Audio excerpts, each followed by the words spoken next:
पिताजी जल्दी चलिए, वरना मैं आज स्कूल में देरी से पहुंचूंगा।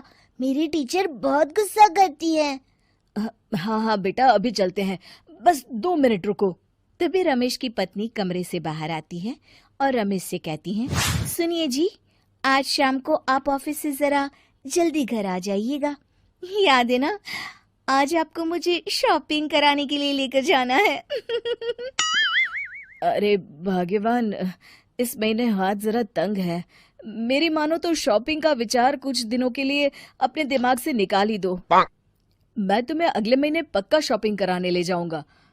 अभी मुझे चलना चाहिए, वरना राजू को स्कूल पहुंचने में देर हो जाएगी। देखिए जी, अब आपके ये बहाने पुराने हो चुके हैं। मैं कुछ नहीं जानती। आज शाम को मुझे शॉपिंग करने जाना है, मतलब जाना है। आगे आपकी मर्जी। अच्छा ठीक है भाग्यवान, अब तुम पूरा घर सर पर मत उठाओ, मैं कुछ करता हूँ। इतना कहकर रमेश अपने बेटे राजू को लेकर वहां से चला जाता है। घर से निकलने के लिए रमेश जैसे ही अपनी मोटरसाइकिल शुरू करता है, तभी उसकी माँ उसे आवाज देकर कहती है, अरे रमेश, आज शाम को मुझे कुछ पैसे दे देना। याद है ना, मैंने तुझसे कहा था कि मुझे मंदिर में चढ़ावा चढ़ाना है। अरे माँ, मेरी तनख्वाह आने में अभी 10 दिन बचे हैं। अभी मेरे पास बिल्कुल पैसे नहीं है। हाँ, मेरी तनख्वाह मिलते ही मैं तुम्हें पैसे दे दूंगा। रमेश की माँ चिढ़कर कहती हैं, अरे तेरा दिमाग तो खराब नहीं हो गया? मैंने तेरे भरोसे मंदिर के पुजारी जी से वादा कर दिया है और तू कह रहा है कि पैसे नहीं है। अब मैं पुजारी जी को क्या जवाब दूंगी? तुझे तो मेरी इज्जत की भी कुछ परवाह नहीं है। अच्छा ठीक है माँ, अब तुम गुस्सा मत करो, मैं शाम तक कुछ इंतजाम करता हूँ। इतना कहकर रमेश वहां से चला जाता है। फिर दोपहर को जब रमेश अपने दफ्तर में बैठा होता है, तब उसे अपनी पत्नी और माँ की बातें याद आती हैं। रमेश अपने दफ्तर के एक साथी मोहन से कुछ रुपए उधार मांगता है। अरे भाई मोहन, मेरा एक छोटा सा काम कर दो, मुझे कुछ रुपयों की सख्त जरूरत है। मुझे कुछ दिनों के लिए क्या तुम रुपए उधार दे सकते हो?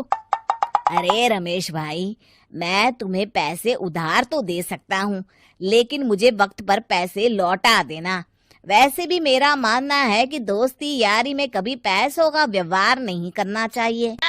ये कहावत तो तुमने सुनी ही होगी कि उधार प्रेम की कैंची है। मैं नहीं चाहता कि पैसों को लेकर हमारा रिश्ता खराब हो। अरे मोहन, तुम बिल्कुल चिंता मत करो, मैं तुम्हारे पैसे वक्त पर लौटा दूंगा। फिर मोहन रमेश को पैसे दे देता है। शाम को घर आकर रमेश कुछ पैसे अपनी माँ को देता है और साथ ही अपनी पत्नी को भी शॉपिंग कराने बाजार लेकर जाता है। रमेश की पत्नी और उसकी माँ का स्वभाव जरूरत से ज्यादा खर्चीला होने के कारण दोनों हमेशा बेवजह पैसे खर्च करती हैं। फिर एक दिन, सुनिए जी, अगले हफ्ते हमने छुट्टियों में कहीं बाहर जाने का प्लान बनाया था। आपने पैसों का इंतजाम कर लिया ना? अरे अभी कहाँ, अभी तो मेरे पास बिल्कुल पैसे नहीं है। हम कभी और चले जाएंगे। देखिए जी, मैंने सभी सहेलियों से कह दिया है कि मैं बाहर घूमने जा रही हूँ। अगर मैं नहीं गई तो सब मुझ पर हंसेंगी। आप कहीं से भी पैसों का इंतजाम कीजिए जी। इतना कहकर रमेश की पत्नी वहां से चली जाती है। वहीं दूसरी तरफ रमेश की माँ भी तीर्थ यात्रा जाने की जिद करती है और रमेश से पैसे मांगती है। फिर अगले दिन रमेश एक सेठ से पैसे उधार लेकर अपनी पत्नी और बेटे को घुमाने ले जाता है और अपनी माँ को भी तीर्थ यात्रा पर भेज देता है। लेकिन जैसे ही रमेश अपनी छुट्टियां बिताकर वापस आता है, कर्जदार उसका जीना मुश्किल कर देते हैं। इतना ज्यादा कर्ज एक साथ अपने ऊपर देख रमेश काफी परेशान रहने लगता है। फिर एक दिन राजू की स्कूल की फीस वक्त पर न भर पाने के कारण रमेश को स्कूल में बुलाया जाता है। स्कूल के प्रिंसिपल साहब रमेश को सख्त हिदायत देते हैं कि अगर वक्त पर स्कूल की फीस नहीं भरी गई तो उनके बेटे का नाम स्कूल से काट दिया जाएगा। अपने बेटे की स्कूल की फीस भरने के लिए रमेश अपने दोस्त गिरधारी से कुछ पैसे उधार ले लेता है और स्कूल की फीस भर देता है। रमेश की माँ और उसकी पत्नी खर्चे और घर की जिम्मेदारी संभालते संभालते धीरे धीरे रमेश पूरी तरह कर्ज में डूब जाता है और तभी एक दिन दफ्तर में काम करते समय रमेश की तबीयत अचानक बिगड़ जाती है और वो बेहोश होकर गिर पड़ता है। उसे जल्दी से पास के एक अस्पताल में भर्ती कराया जाता है। रमेश के घर वालों को ये बात पता चल जाती है तो वे सभी अस्पताल पहुंचते हैं। अस्पताल के डॉक्टर साहब उन्हें बताते हैं, देखिए, देर रात तक जागने और जरूरत से ज्यादा काम करने की वजह से इन्हें चक्कर आ गया था। बेहतर यही होगा कि इन्हें कुछ दिनों के लिए पूरी तरह आराम करने दिया जाए।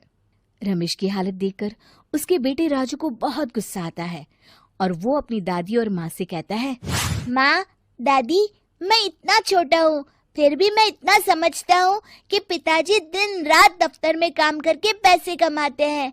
पिताजी अकेला पूरा घर संभालते हैं और आप दोनों अपने फिजूल के खर्चों के लिए उन पर दबाव डालते रहते हैं। आज पिताजी की हालत के जिम्मेदार तो आप दोनों हैं। राजू की समझदारी भरी बातें सुनकर रमेश की माँ और पत्नी को अपनी गलती का एहसास होता है और दोनों की आंखों में आंसू आ जाते हैं। फिर कुछ दिनों के बाद रमेश की तबीयत एकदम अच्छी हो जाती है और वो पहले की तरह अपने काम पर जाने लगता है। रमेश की माँ और पत्नी अब उसे किसी प्रकार की कोई तकलीफ नहीं देते और ना ही उससे किसी चीज की मांग करते हैं। फिर देखते ही देखते रमेश अपने कर्ज के सारे पैसे चुका देता है। उसकी जिंदगी पहले की तरह अच्छी हो जाती है और वो अपने परिवार के साथ खुशी खुशी रहने लगता है। शिक्षा, हमारे रिश्ते एक तराजू की तरह होते हैं जिसकी दोनों ओर जिम्मेदारी और समझदारी का वजन बराबर होना चाहिए।